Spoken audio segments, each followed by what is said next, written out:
So I'm all back in the bed, and I'm ready to be wheeled down to the CT room where they brutalized me last night and completely screwed up my hips, my legs, my knee, to where I can't even walk, and they're all swollen.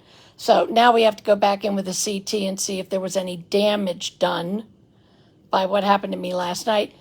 And these people expect me to go down there without a person of authority or without a doctor standing there and watching me while the two CT techs work on me. They are insane.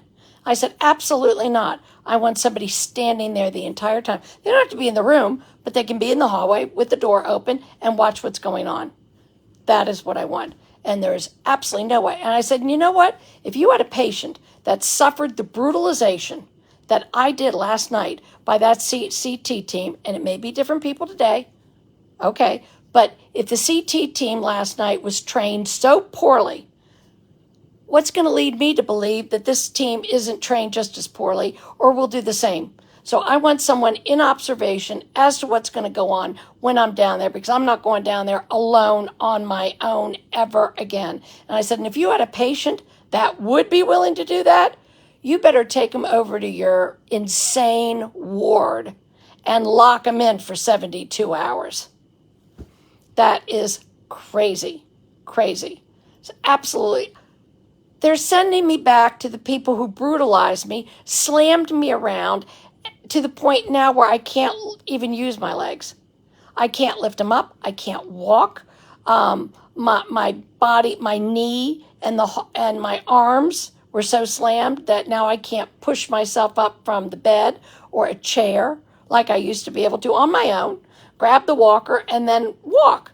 I mean, I wasn't running around the show ring, but I was able to do a normal walk where I would pick up my foot and pick up the next one, pick up the next one, and go from this end of the room to that end of the room, maybe go over to the potty over there, back up, put my hands down, sit myself up, bring myself back up.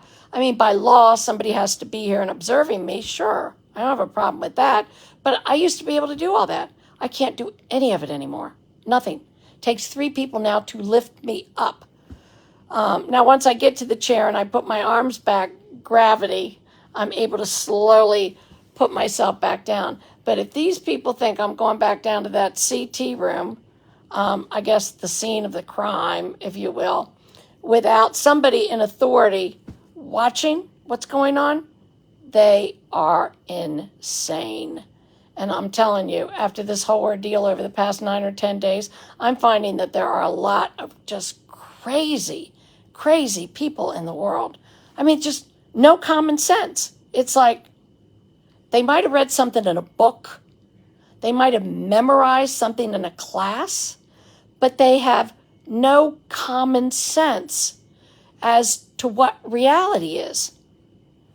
Wow, that's scary. I mean, I would expect that from fake news. But there it's a fine line between people who truly are evil and insane, and maybe even believe the crap they report, or just people who just want to make money and do clickbait and just lie because it gets more audience attention when they say horrible things as opposed to just normal things. So I don't know. I don't know. The whole world's gone batshit crazy. That's all I know. The whole world's gone batshit crazy. And this is a really, really, really nice hospital. It was just built.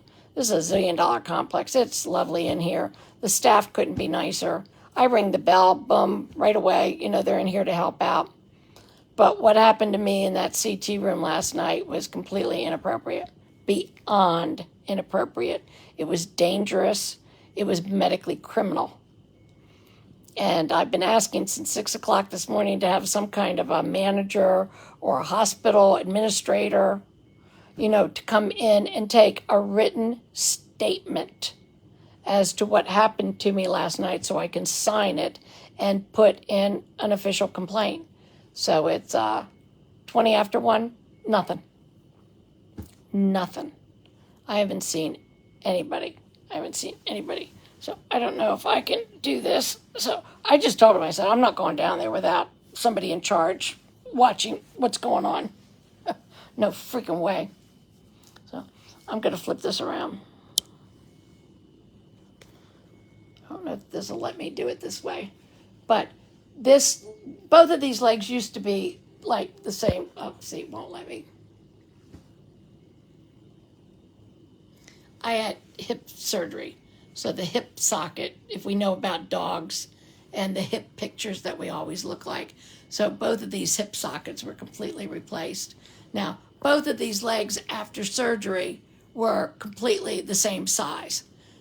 And this one does hurt now and is swollen, but this one over here is huge and enormously swollen, which it's never looked like that since the first day of my surgery, and that's because of the way that the 2CT people last night threw me around and slammed me down on steel tables. Hell, the one guy literally threw me through the air, and my body slammed down on a 3 by 2 foot by 1 inch thick heavy piece of steel. And I went rack, and I felt this whole thing in my body. There we go. Yes, I want a CT scan. Right. I will not go back into that room without somebody observing. Why would I go back in there after what they did to me last night? I want somebody observing. I just want somebody in the hallway watching what they're doing to me. That's what I want.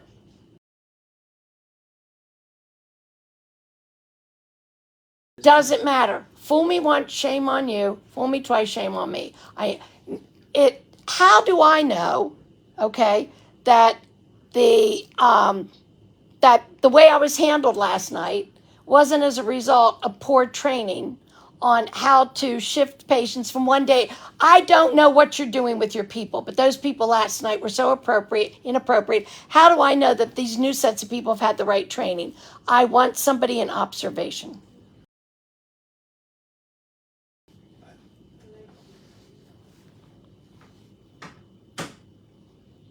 God, like I'm the stupid criminal here asking for something what I think is fairly. How do I know? I mean, those CT people last night, maybe they've never been trained properly how to, the old style lifting up the sheets. We've all done it. We've all checked into a hospital.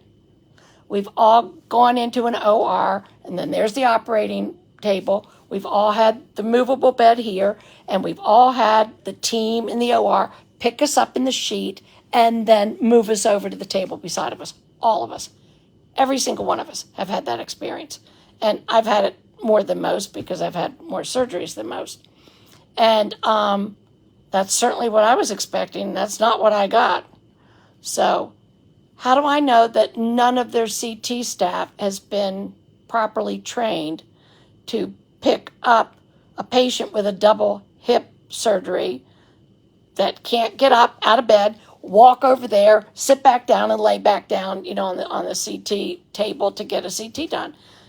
Somebody has to be able to do that EMT, pick up the sheet, move me over, just glide me off of here and glide me back on. So there's nothing in this situation that would lead me to believe that even if it's a different set of people, that the same thing wouldn't happen again. So he's going to have to go get a supervisor because I ain't going out. I ain't going anywhere without somebody watching from outside that room what they're going to do to me. Not in this lifetime. So nothing's going on, so I don't want to bore the death out of everybody. I'll go ahead and turn this back on as I'm getting floated down to the first or second floor where CT is. The place is lovely. It's like a museum. Beautiful landscaping, great big windows, lots of sunlight. So I'll take you all down on the trip with me. But it's not going to ever happen again. Now it's just, what's the next thing that's going to happen? So I'll deal with it one day at a time. All right, let me sign off for now, and I'll be back with you in a second. Okay, be back.